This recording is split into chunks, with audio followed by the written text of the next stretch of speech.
নমস্কার বন্ধুরা, আজ আমি তোমাদের কাছে শেয়ার করতে গেলাম সকালবেলা সবজি আনতে গেলে কত সবজিগুলো টাটকা পাওয়া যায়।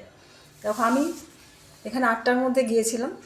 দেখো আলু, পেঁয়াজ, এগুলো সবজিগুলো তোমাদের চেনাতে হবে না আশা করি। এই সবজিকে সবাই চেনো কোনটা কী সবজি। তো এই সকালবেলা গেলে কি হয় বলো তো, সবজিগুলো ভীষণ টাটকা পাওয়া যায়। এই দেখো মেথি শাক, মটরশুঁটি। হ্যাঁ, এখন সবজির ভীষণ দাম, কোনো সবজিতেই হাত দেওয়া যায় না আমাদের মতন মানুষদের, কিন্তু খেতে তো হবে। তাই আমি সকালবেলা গিয়ে এই সবজি বেছে ব্যাগে ভরে রেখেছিলাম।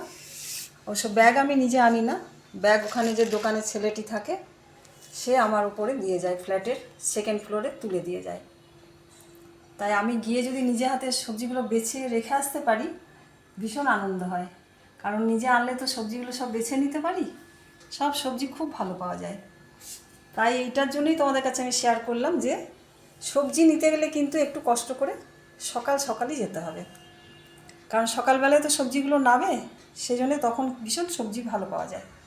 আর একটু বেলা হলেই একটু রোদ ওঠে, তখন সবজিগুলো কি হয়, শুকিয়ে যায়।